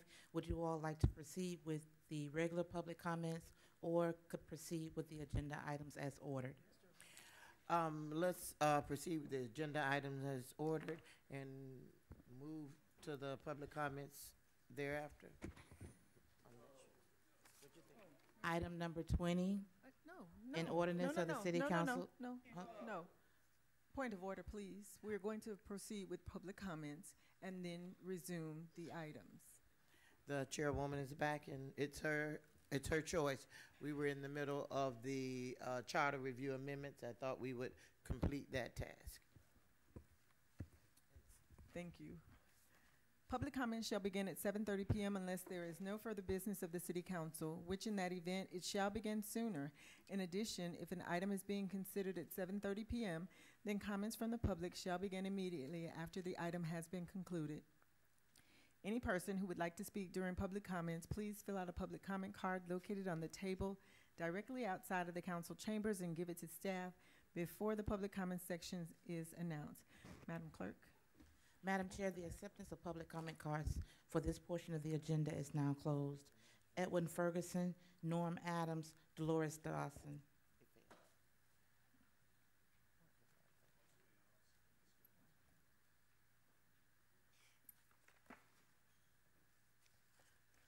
Madam Ferguson? Clerk, if individuals are not here at the time that you call them, we will proceed with the next and they can come up afterwards, please. Okay, Mr. Ferguson is here. Do you not want to speak at this time, Mr. Ferguson? No, this is regular public comment. Norm Adams and then Dolores Dawson. Good evening, everyone. A couple of things. Computer buyback program. We spoke about that on a few occasions back in the summertime. I know we got, with elections and what have you, more pressing matters in the city, we kind of let that one fall by the wayside. I'm asking for your consideration for us to kind of implement that coming into 2019. The board member for District 7 represented when we had a meeting here, I believe in the summer, that there was already some sort of procedure in place whereby the district could provide computers to schools here in Riviera Beach, but I've not seen that, and I specifically remember the board member or members who were at that meeting kind of being somewhat perplexed as well. So I think that we as a city need to grab the bull by the horns and implement this program, because one thing that we must be cognizant of is the fact that our kids, generally speaking, are not performing at the levels of some of the more affluent areas of the county.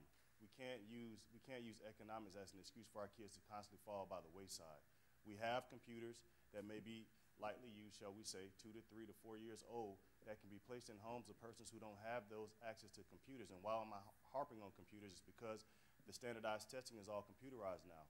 And in speaking with a lot of the principals here locally at the elementary level, part of the problem is that the kids are not familiar with how to navigate computers. So my thought was, and I believe the city manager is supportive of this as well, we've had several contacts as well, and I've spoken to each of you individually, and when we spoke, you were also supportive of this, is that we get computers donated from citizens, if not the city itself, and then disperse those to our schools here in Riviera Beach, because the hope is that the principals are intimately aware of which families don't have, and we make sure those families do have by giving them computers that will help them with performance on these standardized testing as well.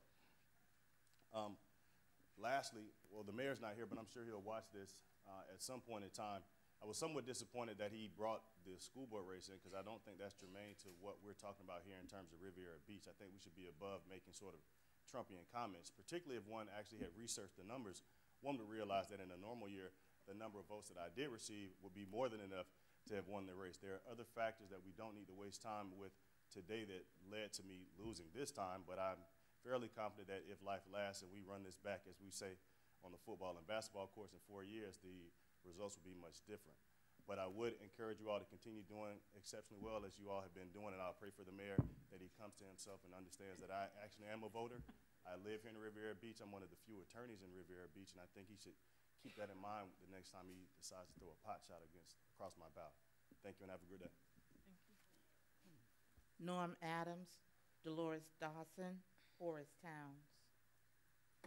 Me again. I guess all the speakers either have body odor or bad breath, because one of your 5 council members seems to disappear every time it's public speaking. I think it's absurd that you put the subject of legal toward the end when people are either gone or tired.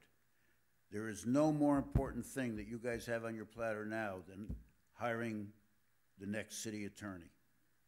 And I think that's absurd. I also think to say that the city attorney must live in Riviera Beach is also absurd. You have, I understand you're down to about 6 or 7 candidates. Take the best one. I don't care if he's black, white, Chinese, Korean, British, whatever. You take the best qualified person. And I've reviewed some, I've listened to some on the computer. Don't ask me how we got there. And in my own mind, there are two qualified people. One, I'm not sure if she'd be a full-time attorney, and the other is upstate New York somewhere. But I don't care where they live or what. You're in enough trouble with all these litigation. You don't want a second stringer. You want the best person who's applied. Please keep that in mind. Another thing that was mentioned earlier was micromanaging. You guys have no right to order an employee, whether it's to pave your driveway or to pave your former colleague's street on Singer Island. That's the job of the city manager. Or the council as a whole should make a vote and have the city manager execute it. You have two primary responsibilities, and that's to oversee management and to set policy for the city. And you all treat this like your own little fiefdom, and that should stop. It's a little disappointing that the results of the insurance investigation by the IG or whoever, how does it take so long to investigate? It should take a matter of a few weeks. Somebody's sitting down. Once again, my other comment on, you haven't even spoken on it yet, on if you get enough signatures, you don't have to pay the $1,100 filing fee. Well, as you know, I was involved last election as the treasurer to Dr. Botel's campaign. And I had a lot of interface with the city. And the city clerk's office, they work their butts off. They spend a lot of time on the election. If somebody has enough people that would support him or her, they should be able to collect the $1,100 or whatever it is to reimburse the city for all the time that is put in by the city's office. Thank you, sir. Dolores Dawson, Horace Towns, Douglas Lawson. Mr. Towns, Mr. Lawson, Ms. Dawson. Madam Chair, I do not see Ms. Dawson, Horace Towns, Douglas Lawson, Reverend William Burrs. Good evening again, Horace Towns, Riviera Beach. Good evening, sir. I will mention again, I am also disappointed that we speak about the legal aspect of the new city attorney at the end of the agenda. And at this rate, we'll probably be 10 or 11 o'clock. However, to the council that has remained in their seats, I do want to see whether, election or not, us be more proactive on our outreach to the community. We often complain about the misinformation in the community, but I don't know the agency. I know one time we hired someone, but just outreach as far as the meetings, special meetings, whether we're reporting some of the good stuff that happens in the city, we need to do a better job at reaching the people in this community about various issues. Last Monday we had a special meeting. Many people did not know anything about it. And last week in District 1, we had a meeting regarding one of the schools. And the misinformation in the community I thought was bad because some people felt like the school was being demolished, and there were some proposed changes. My point was I didn't have information to give, and many people did not know about the meeting until last minute. So as leaders, let's try to tighten that relationship up for the people. Many of the residents in this community depend on their leaders. They do trust you. So when they get off work, oftentimes this is where they tune in. Other than that, they don't know what's going on in the city of Riviera Beach. Last fact, not to beat a dead horse, but that's what we do here. On the issue regarding the second runoff, this election coming up is going to be very emotional. It's going to be tense with so many candidates. The previous election, we wanted to get the incumbent out at the time. And we had one race, and then we had a second one, which hopefully never happens again, where it was so tight. However, during that race, if that second runoff that came into a tie was decided by drawing a straw or a name out of a hat, and the incumbent remained, people would have been heartbroken. That's right. So I do want to make sure that we place the proper value on the people and their votes. And we can't, I don't know, have the solution, but we can't say it for financial reasons. That's why that's our target. We've had so much misinformation about mismanagement of funds that we can't use money as that issue. Horace Towns, Riviera Beach. Thank you, guys. Douglas Lawson, Reverend William Burrs, Bonnie Larson. Good evening, Council, Madam Chair, Honorable Mayor, City Manager. My name is Douglas Lawson. I just wanted to come and thank you guys for allowing us to host our Bring It to the Stage comedy show. We hosted it Thanksgiving weekend. Myself, Infinity Taxes and Beyond, and Eddie Green. Eddie actually wanted to be here tonight. He's a 17-year employee of the city of Riviera Beach. He's current chief. He's the current captain over at our beautiful beach. Our event, Mayor, I wanted to thank you as well for just giving greetings from the city, because these are the type of events that I want us to continue to partner with. We were able to partner with some of the local businesses and sponsors that sponsored our events, and they were able to actually enjoy a beautiful event here in the city. 50% of the attendees that came were actually outside of our city, and people that were able to experience the amenities that we have and that we host. So if we can continue to partner with some of the local businesses and the CRA to allow for them to host these type of shows, these type of comedies, these type of experiences, then they get to experience the city of Riviera Beach, they get to experience the amenities that we have to offer, and it'll increase the economic development and the tourism that we're actually bringing to our city. So I want to continue to thank you guys. The permitting process was actually fairly easy this time, and going through it with zoning and permitting, I was able to actually process the permits, the zoning, and the police department, and it worked through seamlessly. So I wanted to commend the city for the work that they've been doing with working with some of the local organizations. Thank you, Council. Thank you, sir. Thank you. Reverend William Burrs, Bonnie Larson, Doretta Polk. Madam Chair, Council, Mayor, again, let me make myself clear that I'm not opposing to no changes in the charter, but I'm saying that we shouldn't do this out of emotion, because in the future you might not be there, and the next council is going to come along and see that some things shouldn't have been done and want to rechange things, that you might make a change. The charter is the heart of the city, and we should handle it very carefully. Now, I think as I listened to last meeting when you was talking about this charter, and listening now, and I remembered in the past, and I'm not trying to open up old wounds, but I'm seeing, and I feel, and I could be wrong, that some of this stuff is because of what happened in the past. That don't mean that the charter don't need to be adjusted. Here,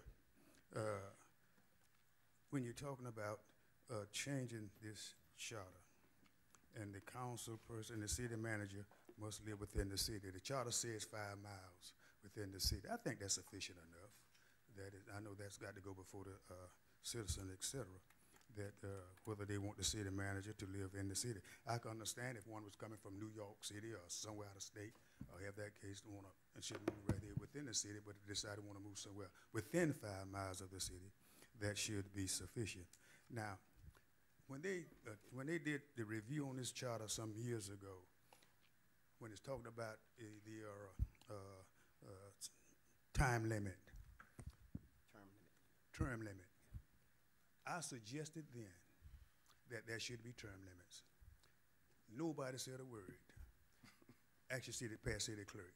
I said, Carrie, won't y'all put in there about term limits? Nobody said a word. Fine then.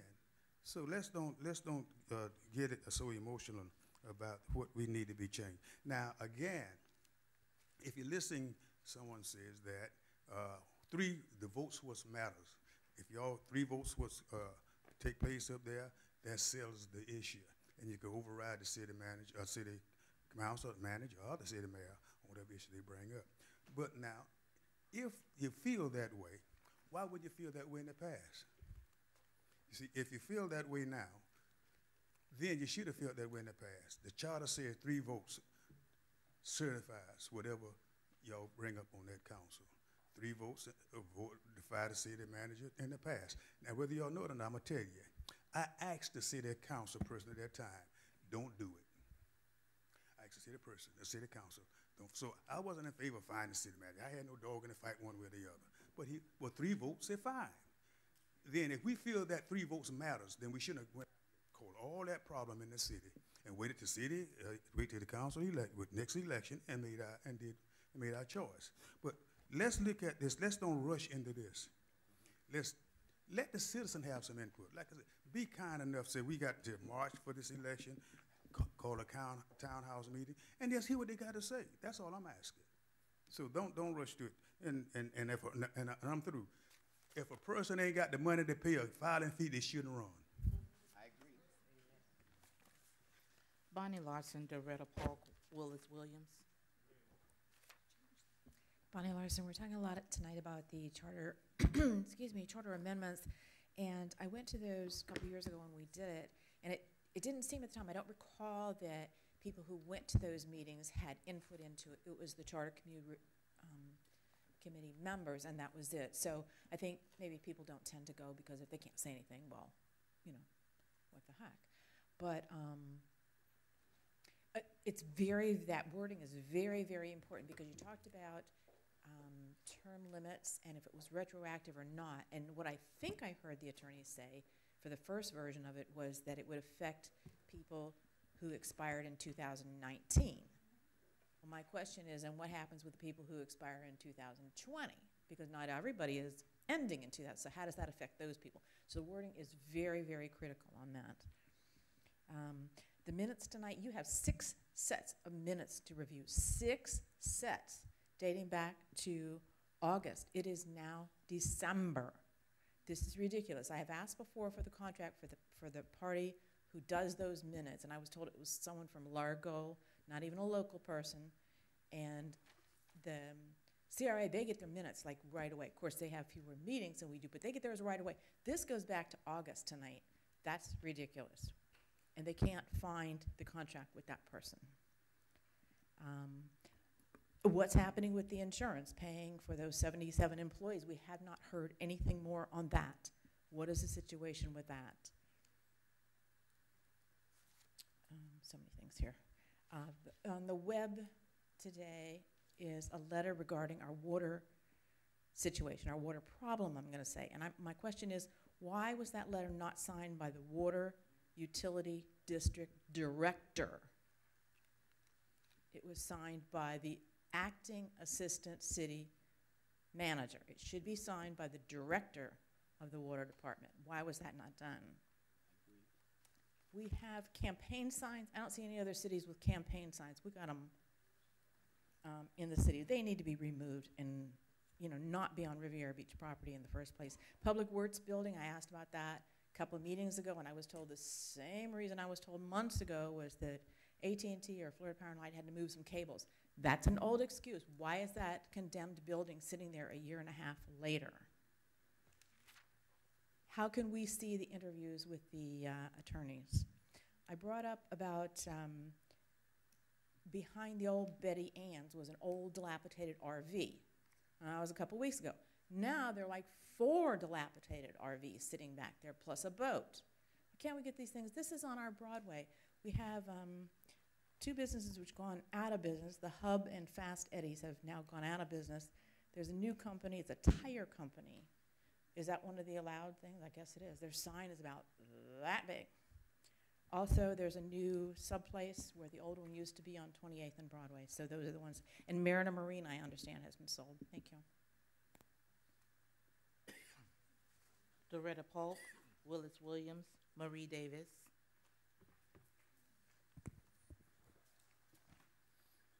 Good evening. My name is Doretta Polk. Good evening. I come to this evening to discuss a situation that's dear to my heart and a lot of the senior citizens in Riviera Beach. The increase in our water bill. I don't know if that has passed or not, the 10% that you were asking to increase our water bill. Well, it has come to my attention that the waste management gives for community benefits of $17,000 to each council person? Is that not right? Do the waste management give you anything? And how much is it? Ma'am? We'll respond. Okay. We'll respond. Because I think that, and so does other senior citizens. I know other organizations ask for money to help their situation or whatever they need, funding. But I think some of that money should go into the water department. So our increase of 10% doesn't be on the shoulders of the senior citizens and other citizens of Riviera Beach. Because it becomes a hardship when you're retired and with one check. And to increase it, I think it'll be compounding.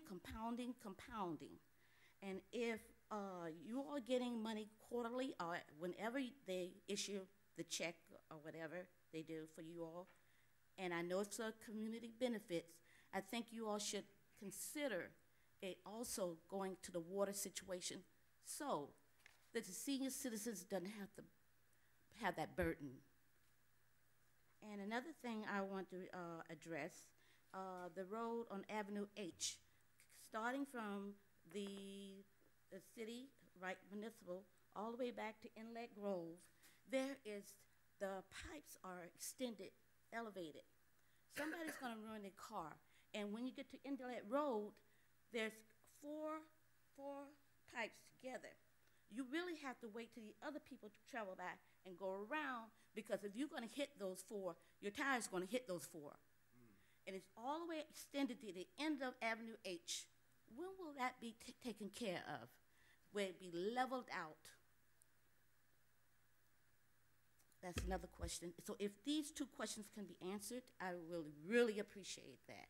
Thank you. Because we as senior citizens are really, we're really stretching our money very thinly. Thank you. So I got 13 seconds. If someone can comment on that, I appreciate it. Willis Williams, Marie Davis, Tommy Walker. Good evening, Council. Willis Williams, Riviera Beach. Good evening, sir. I have a few things I want to touch on this afternoon.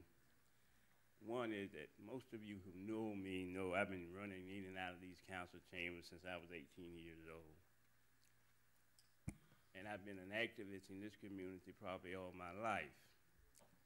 Some things are a pet peeve to me. One is with the city is how did they distribute the money when they buy vehicles over the years? I noticed that Mr. Horton in his department has been renting a truck in court. My house was shook so bad 2.5 weeks ago that I thought we were having an earthquake. We are embarking on millions of dollars being spent in this community. I spoke with the manager, and she said she would get with Mr. Gagnon. Mr. Gagnon then indicated that he will be meeting with those people.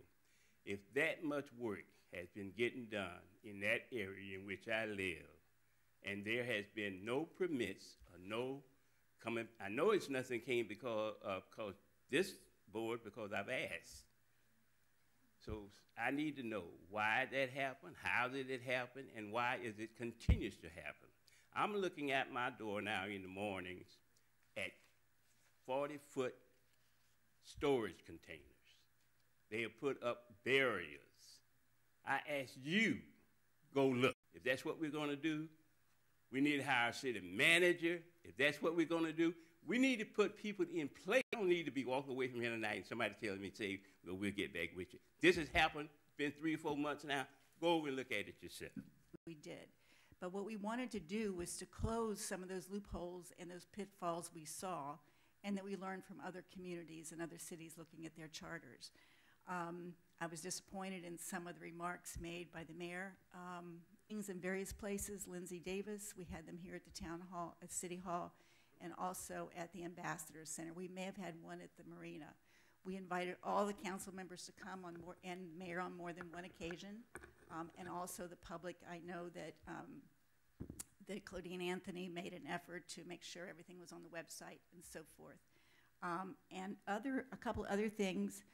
Mr. Davis was discussing the mayor's ability to suspend, and I think the word you were looking for, was there any way to expunge that employee, the crosshairs of some perhaps unscrupulous employee, or someone who's the mayor who has other ideas. And I think that we wanted continuity. We wanted you all to create policies and procedures and make sure whoever you're happy, he's happy, and that's all I have to say. Thank you. I doubt that. Tommy Walker, Mary Brown. She did everything she could to take everything I had away. Answer me that.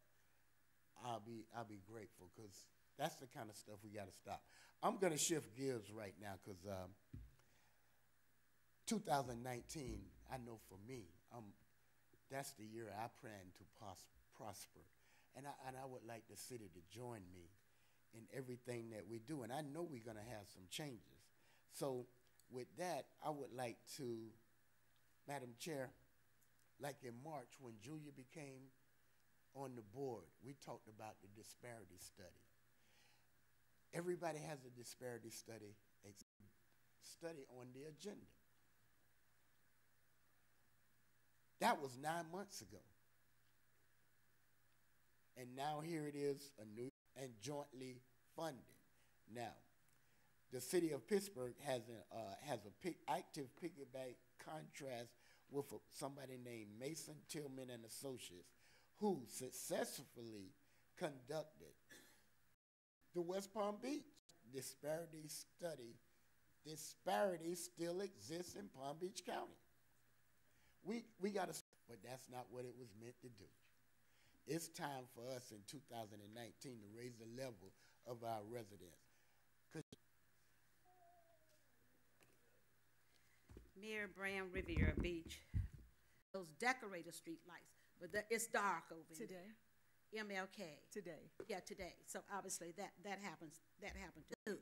To showcase your city better than what we have been doing. For a whole year, we have been in chaos. It was made mention about Mr. Evans' name, so maybe I need to make mention about Mr. Evans. And it's not that this board is trying to put things in place for Mr. Evans. It is the good for if Karen stays here or any other city manager. Some things were done wrong. You do have that authority because you are the governing board. But that authority make a commitment to engage more. I totally agree with the some of that community benefit. I've said this to some of the other council people. See, some of you all do not know how to partnership and make it work for your city. It's doors, it's windows, it's perhaps trees, plants that within your district that some of your residents may need. I've said that numerous of times. We're working this thing right now. See Ms. Graham here. I always take these maps here. In this field, get the skill sets. Work in these communities. You all can do it. Thank you. Madam Chair, that concludes public comments at this time. Madam Manager? Madam Chair, there were a couple of they've completed their walkthroughs, and their estimated completion date is to resident Mrs. Doretta Polk as it relates to the community benefits. The community benefits are donated or given to the city mayor and city council by Waste Management. They give a total of $15,000 annually to each council member and mayor. And the community, as it relates to Avenue H and the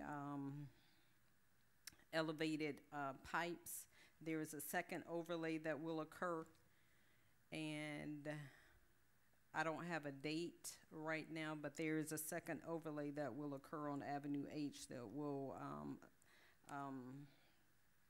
help get rid of that elevation. Mr. Williams talked about The truck that you mentioned, I will have to give you a call.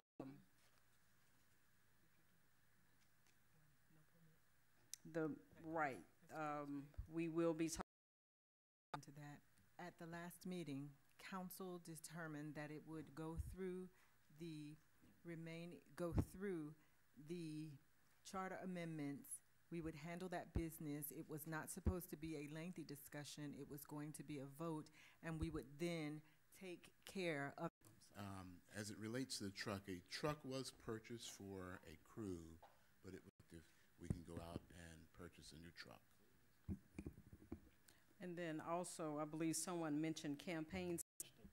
No, which I believe that was the discussion about having individuals pay a fee to advertise their signs and be responsible for potential removal of those signs. And if the city ended up having to remove those signs, we would be able to retain those dollars that would have been paid in order for an individual to advertise in the city. That was a part of the language as I recall it. Is that correct, Madam Clerk? Madam Chair, you had a proposal that if the city had to remove the signs, that a fee would states that election signs must come down 30 days after the election. But as you all are aware, if you ride around the city, there are still election signs from the November election up. Madam Chair. Chair Pro Tem, you recognize. If that statute alone is in place, that they should come down within 30 days, I think then we should enforce that at the very then we should do that. But to leave them up for eternity to make a point, I think that it's just ridiculous. So if the elected board so desired, opportunity for us to retain a deposit and hold that deposit